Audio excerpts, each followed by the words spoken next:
अरे क्वारी की शुक्ला द्वादशी को गुरुवर के संग प्रभु राम चले।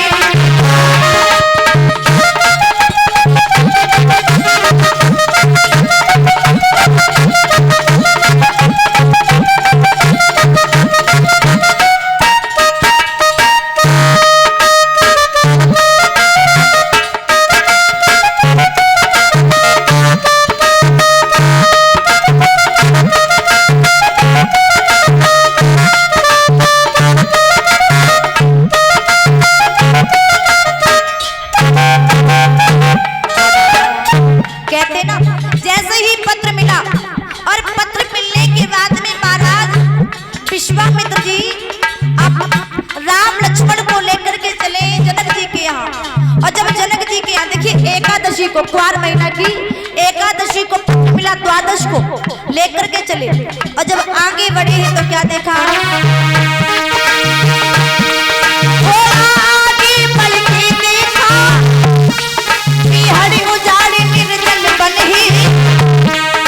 पक्षी नजरी नहीं आई रही, पक्षी नजरी नहीं आई रही, सावन बीजा भयानक है।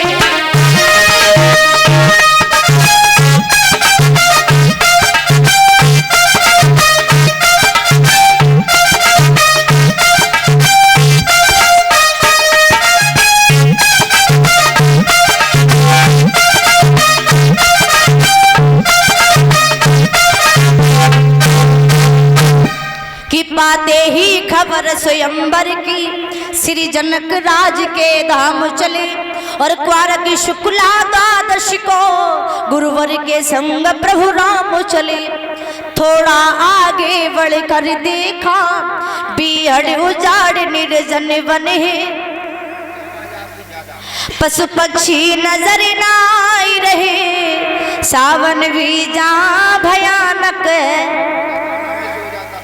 इधर महाराज जब आगे बढ़ करके देखा है एक बीहड़ सा उजाड़ निर्जन वन है, एक कुटिया पड़ी है और उसी कुटिया के पास में एक पत्थर की शिला है जो स्त्री के वेशभूषा में पड़ी है। अब राम जी की नजर जब उस स्त्री के पत्थर की शिला के ऊपर पड़ी तो राम जी वहीं पर खड़े हो गए और गुरु जी से प्रश्न करने लगे, गुरुदेव एक बात बताओ, ये पत्थर की शिला किसकी है, ये आश्रम किनका है? तो जवाब दिया है विश्वामित्र जी ने, बेटा राम अरे तुम नहीं जानते हो ये पत्थर की शिला किसी और की नहीं, गौतम की नारी अहिल्या की है। अच्छा ये गौतम की नारी अहिल्या है तो ये फिर पत्थर कैसे बन गई? बोले पत्थर ऐसे बनी है, गौतम ने अपनी पत्नी को श्राप दे दिया। राम जी बोले गुरुजी भला ऐसा भी होता है? भला अपनी पत्नी को कोई श्राप क्यों देगा? वहीं पर विश्वामित्र जी बैठे, सुनो बेटा बात बहुत पुरानी है। एक बार की बात थी, इंद्र की सभा लगी थी, इंद्र की सभा में विचार होने लगा कि जग में सबसे सुंदर नारी किसकी है, यानी तीनों लोकों में सबसे सुंदर नारी किसकी है? तो परीक्षा जी मन में सोच रही है सबसे सुंदर नारी तो हमारी है।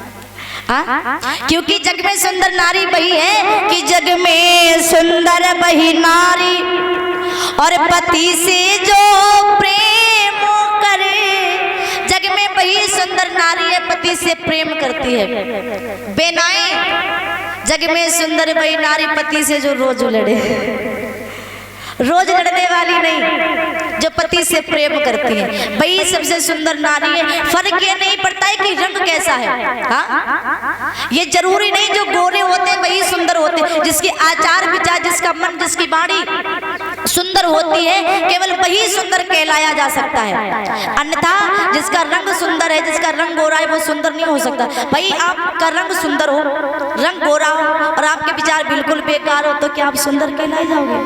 और कहते ना जैसे नाम होते वैसे व्यक्ति के गुण भी होने चाहिए। अब नाम रख लिया कुछ और गुण एक भी नहीं है, नाम रख लिया महाराज शेर सिंह, अब गली मोहल्ला में कुत्ते ने तोड़ डाले तो फिर ऐसे नाम का क्या फायदा?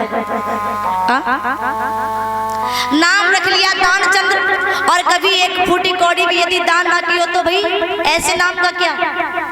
नाम तो है शांति देवी, अब शांति देवी कितना सुंदर नाम शांति देवी।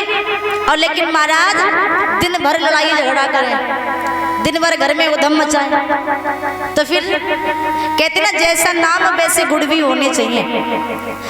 अब जवाब दिया है, जब विचार होने लगा तो उस सभा में नारद जी ने कहा, सुनो यदि सबसे सुंदर नारी किसी की है तो गौतम की नारी अहिल्या है, क्योंकि अहिल्या अपने पति से बहुत प्रेम करती है, पति की आठों पैर सेवा करती है, सेवा में लगी रहती है, भगवान का भजन भी करती है और पति की सेवा भी करती है। पति के अलावा उसे किसी और चीज से कोई मतलब नहीं है।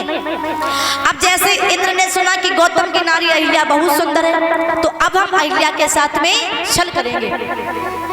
कहते ना विनाशकाली विपरीत बुद्धि, जब व्यक्ति का विनाश आता है बुद्धि विपरीत गलत दिशा में चली जाती है। और जब सियार की महाराज मौत आती है तब गांव की ओर जाता है, और जब समझदार आदमी की मौत आती है तो पराई नारी की ओर जाता है।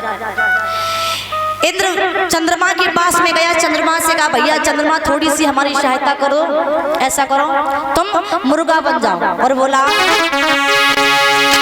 कि तुम मुर्गा बन जाना, मुर्गी बाबा बन जाऊंगा, तुम रात समय जाना आवाज लगा देना, रात समय जाना आवाज लगा देना।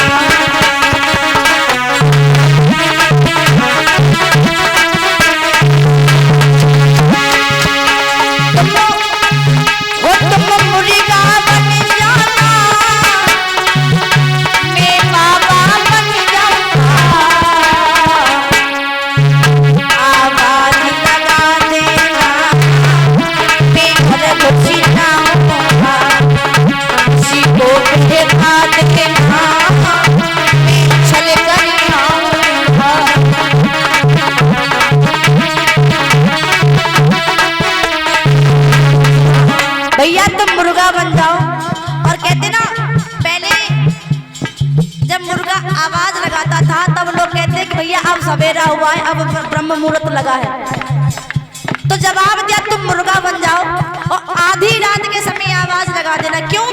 क्योंकि जब मुर्गा बोलता है तब गौतम स्नान करने के लिए गंगा तट पर जाता है, और जब आधी रात के समय आवाज लगा दो कि गौतम समझेगा सवेरा हो गया, स्नान करने चला जाएगा, घर खाली हो जाएगा, मैं छल कराऊंगा। तुम रात समय जाना आवाज लगा देना, मैं घर घुसी जाऊंगा, ऋषि को बहका देना।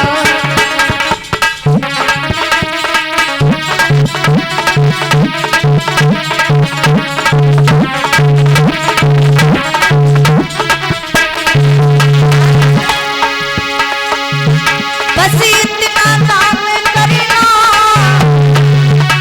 ये भूली मती सोना, तू मुर्गा बन जाना, ये बाबा बन जाऊंगा, किसी को बहका देना, मैं छल कर आऊंगा।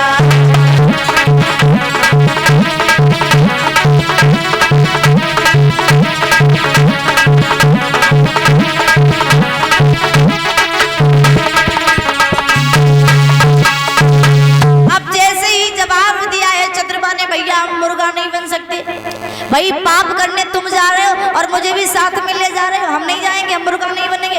बोले अगर तुम मुर्गा नहीं बनोगे तो हम तुम्हारे राजा हैं, हम तुम्हें तुम्हारे पद से निकाल देंगे। अब एक कहते ना प्रजा का ये कर्तव्य राजा की आज्ञा को मानना, ये धर्म बनता है प्रजा का।